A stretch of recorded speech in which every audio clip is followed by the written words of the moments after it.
भारत के संवैधानिक विकास में जो 3 महत्वपूर्ण संवैधानिक सुधार थे, जिन्हें भारतीय संविधान के मील का पत्थर कहा जाता है, वे संवैधानिक अधिनियम द्वितीय चरण अर्थात 1858 से 1947 के मध्य भारतीय क्षेत्रों में लागू किए गए थे। वे थे भारत परिषद अधिनियम 1909, भारत परिषद अधिनियम 1919 और भारत परिषद अधिनियम 1935।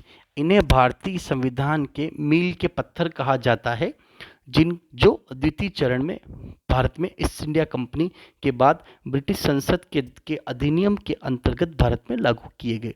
1909 का अधिनियम, 1919 का अधिनियम और 1935 का अधिनियम, जिन्हें भारतीय संविधान के मील के पत्थर कहा जाता है। आज हम इस वीडियो में बात करेंगे 1909 भारतीय परिषद अधिनियम 1909 के क्या अनुबंध थे, क्या नियम थे और क्या कानून थे।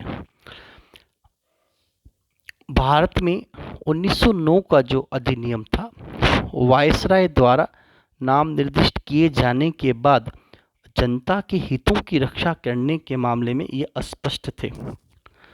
तो इस व्यवस्था से भारतीयों में असंतोष उत्पन्न हो चुका था। इसी बीच 1905 में वायसराय लॉर्ड कर्जन के बंगाल विभाजन, कलकत्ता विश्वविद्यालय में दीक्षांत भाषण, कलकत्ता विश्वविद्यालय अधिनियम,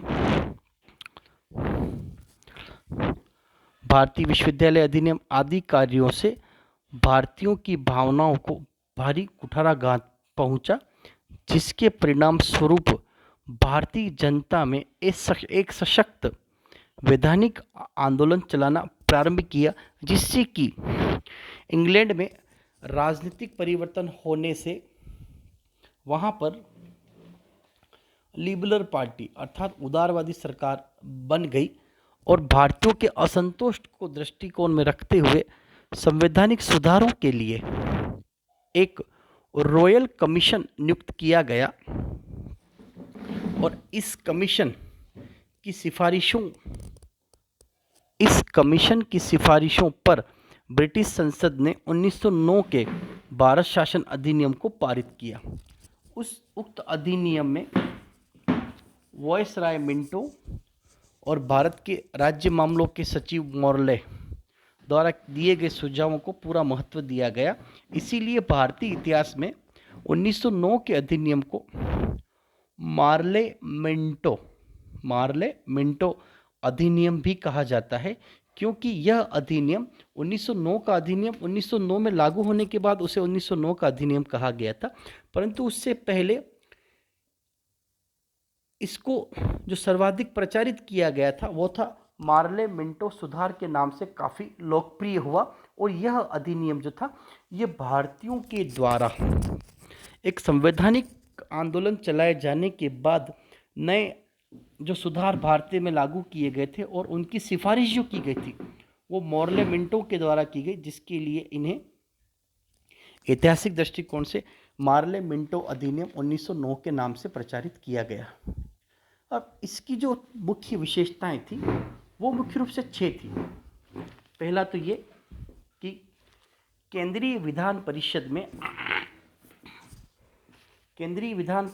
के सदस्यों की संख्या में वृद्धि की जाए, अर्थात वायसराय अथवा गवर्नर जनरल की केंद्रीय विधान परिषद में अतिरिक्त सदस्यों की अधिकतम संख्या 60 निर्धारित की गई और उसके विभिन्न वर्गों और उन 60 सदस्यों में विभिन्न वर्गों को प्रतिनिधित्व दिया जाए, इसकी मांग की गई।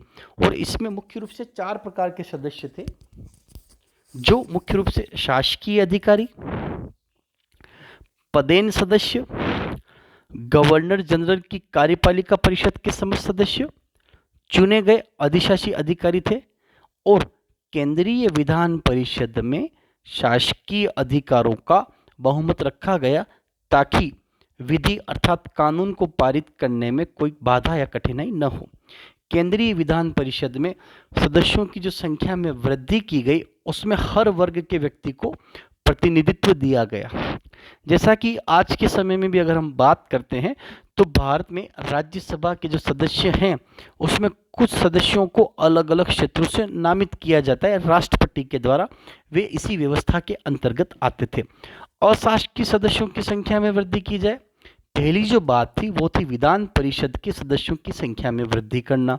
इसके बाद अब जो हम बात करते हैं अशासकीय सदस्यों की संख्या में वृद्धि की जाए ताकि लंबे समय तक केंद्रीय विधान परिषद अल्पमत में न आए और भारत में भारतीय जनता के अनुरूप शासन व्यवस्था को स्थापित किया जाए। तीसरी जो बात की गई थी प्रांतीय विधान परिषद के सदस्यों की वृद्धि। यहाँ प्रांतीय विधान परिषद के सदस्यों की वृद्धि का तात्पर्य होता है बंगाल, मद्रास और मुंबई की जो प्रांतीय विधान परिषदें जो थी उनकी सदस्यों की संख्या 20 से बढ़ाकर 50 करना तथा संयुक्त प्रांत की विधान परिषदों की संख्या 15 से बढ़ाकर 50 की जाए। यह जो व्यवस्था थी ये प्रांतीय विधान परिषदों की, जिसका तात्पर्य था जो 1857 की क्रांति से पहले बंगाल प्रेसिडेंसी, मद्रास प्रेसिडेंसी और बम्बई प्रेसिडेंसी के नाम से जानी जाती थी। चुनाव प्रणाली में परिवर्तन, यहाँ चुनाव प्रणाली में परिवर्तन का तात्पर्य था अधिनियम द्वारा प्रस्तुत की गई नई व्यवस्था में सदस्यों को नाम निर्दिष्ट किए जाने के स्थान पर अप्रत्यक्ष चुनाव प्रणाली प्रारंभ की गई। सदस्यों को या तो विभिन्न जाति वर्ग में से चुना जाए अथवा वाणिज्यिक मंडल, विश्वविद्यालय, नगरपालिका आदि संस्थाओं द्वारा बड़े जमींदारों में से चुना जाता था। इस व्यवस्था से मुसलमानों को उनकी जनसंख्या के अनुपात में पृथक स्थान दिए गए, ये इसकी मुख्य विशेषता थी। अर्थात मुस्लिमों को धर्म के आधार पर अलग अलग जनसंख्या के अनुपात में इन्हें पृथक स्थान दिए गए। ये अधिनियम मतदाताओं को निम्न प्रकार से विभाजित करता था। श्रेणीवार जो विभाजन किया गया था पहली बार वह इस समय में किया गया था जब जैसे सबसे पहले सामान्य मतदाता, इस श्रेणी में प्रांतीय विधान परिषदों, नगरपालिका और जिला बोर्ड के सदस्य सम्मिलित किए गए थे। दूसरे में विभिन्न वर्गों से संबंधित मतदाता, इस श्रेणी में मुसलमान और बड़े जमींदार सम्मिलित किए गए। और तीसरा जो था विशिष्ट मतदाता, इस श्रेणी में निगम, विश्वविद्यालय, वाणिज्यिक मंडल आदि से संबंधित व्यक्ति सम्मिलित किए गए थे। 1909 के अधिनियम के उपबंधों द्वारा गवर्नर जनरल को चुनाव प्रणाली में परिवर्तन करने का अधिकार दिया गया। इसके साथ ही अधिनियम में स्पष्ट किया गया कि महिलाएं और विकृत व्यक्ति किसी भी तरह का मतदाता नहीं हो सकते थे। प्रांतीय कार्यालय परिषदों के सदस्यों की संख्या में वृद्धि। प्रांतीय कार्यालय परिषदों की सदस्य में वृद्धि की जो बात की जाती है इसका सीधा तात्पर्य था बम्बई और मद्रास के गवर्नरों की कार्यपालिका परिषद की सदस्यों की संख्या बढ़ाकर 4 कर दी गई। और इसके साथ ही अधिनियम द्वारा संघ परिषद गवर्नर जनरल को ब्रिटिश संसद स्वीकृति के अंतर्गत अन्य प्रांतों में भी कार्यपालिका परिषद बनाने का अधिकार दिया गया। ये जो 1909 के संवैधानिक अधिनियम थे जिसके द्वारा इस प्रकार की व्यवस्थाओं को प्रारंभ किया गया था। अब छठा जो सबसे मुख्य अधिनियम था वो था विधान परिषद की शक्तियों में वृद्धि करना। अर्थात अधिनियम द्वारा विधान परिषद के सदस्यों को प्रस्ताव प्रस्तुत करने, बजट पर विभाजन के जोर डालने, जन कल्याण विषयक मामलों में प्रस्ताव प्रस्तुत करने और उक्त मामलों पर मत विभाजन के लिए जोर डालने तथा प्रश्न और पूरक प्रश्न पूछने के अधिकार दिए गए। मॉर्ले मिंटो अधिनियम जो थे जिसे आज़ादी के बाद भारतीय संविधान का मुख्य आधार कहा गया था 1909, उसका जो अगर हम इवोल्यूशन करते हैं, मूल्यांकन करते हैं कि क्या महत्वपूर्ण विशेषताएं थी, जैसे सन 1909 के अधिनियम द्वारा प्रतिनिधित्व चुनाव प्रणाली को तो विकसित किया गया किंतु उसमें किया गया मतदाताओं का वर्गीकरण पूर्णतया त्रुटिपूर्ण होने के साथ ही पृथकतावादी प्रवृत्ति का द्योतक था। चुनाव प्रणाली में मुसलमानों और गैर मुसलमानों के लिए किए गए भेदभाव की सर्वत्र निंदा की गई तथा उस समय अनुभव किया गया था कि शासकों ने इस प्रकार का सांप्रदायिक भेदभाव अपने हितों की पूर्ति के लिए किया है। उन्होंने लोगों को सांप्रदायिक आधार पर बांटकर समूचे भारत में व्याप्त प्रबल राष्ट्रीय भावना को खंडित करने का दुस्साहस किया ताकि भारत में ब्रिटिश शासन को भविष्य में किसी भी प्रकार का खतरा उत्पन्न न हो। 1909 के अधिनियम का उद्देश्य भारत में उत्तरदायी शासन की स्थापना करना नहीं था, बल्कि लंबे समय तक भारत में अपनी सरकारों को संगठित करना, केंद्रीय सरकार का या केंद्रीय सरकार पर भारत के राज्य सचिव का नियंत्रण रखकर स्वायत्तता पर अंकुश लगा दिया गया था। वस्तुतः यह व्यवस्था ब्रिटिश सरकार द्वारा अधूरे मन से भारतीयों के साथ किया गया अस्थायी समझौता था, जिसे सन 1909 के अधिनियम द्वारा विविध संवैधानिक और विधायी क्षेत्रों में उल्लेखनीय सुधार कार्यों के लिए महत्वपूर्ण दिया गया था। परंतु इसके साथ जो बात की गई थी कि लंबे समय से भारत शासन अधिनियम जो था, जो पहली बार 1858 के बाद लंबे समय के बाद भारत में लागू किया गया था, परंतु मुख्य रूप से उसमें जो सुधार किए गए थे उसमें केवल सांप्रदायिक आधार पर जो सीटों का विभाजन किया गया वो उसका मुख्य विरोध का मुख्य कारण रहा था।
मुझे कह रहे थे उन्होंने कॉलोनी में भी किसी को कार्ड नहीं दिया है, सर ने मना कर दिया। स्थिति देखो बाद में तो अपने अपने चुपचाप 5-50 लोग मिलकर शादी कर लेंगे, बाद में मीठे के डिब्बे पहुंचा देंगे। मैंने कहा मुझे नहीं मीठे के डिब्बे दोगे तो कुत्तों को डालेंगे वो। हाँ हाँ,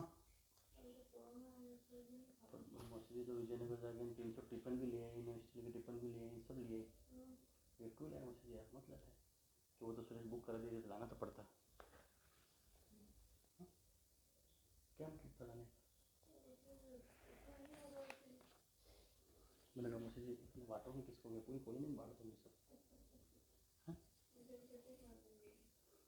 के तो यूँ ऐसे ही रही है, अपन भी क्या कर सकते हैं।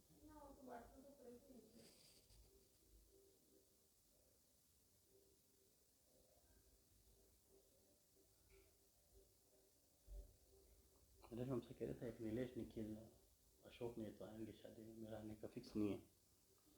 अब मामा जी क्या कार्ड नहीं, इसलिए दुखी हो रहे हैं वो, अब लाएंगे भी नहीं, वो मना कर दिया उन्होंने कि मेरे तो ये वो कार पहले तो यहाँ तक यहाँ से ही जाएगी, यहाँ से ही नहीं हो रही, इंजन डैमेज हो गया इसका पूरा, वो गाड़ी तो जाएगी कंपनी में, कंपनी वाले उसका पैसा आपको बना के दे देंगे, आप इतने पैसे हम लेंगे गाड़ी में, फिर 2-2.5 लाख दे देंगे मेरे को। क्या फिर कह रहे मैं गाड़ी ही लूँगा।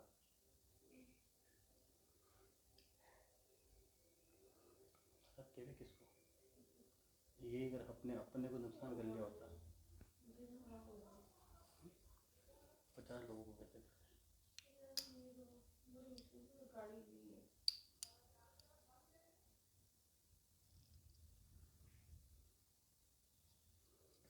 वो फ़ोन पर लगी थी था, वो निकला होगा तो पूछने के लिए फ़ोन किया होगा कहाँ तक पहुँचे हैं क्या पहुँचे, उसको तो क्या पता कार चला रहे हैं, इसलिए फ़ोन अनिश हम सब कहते थे।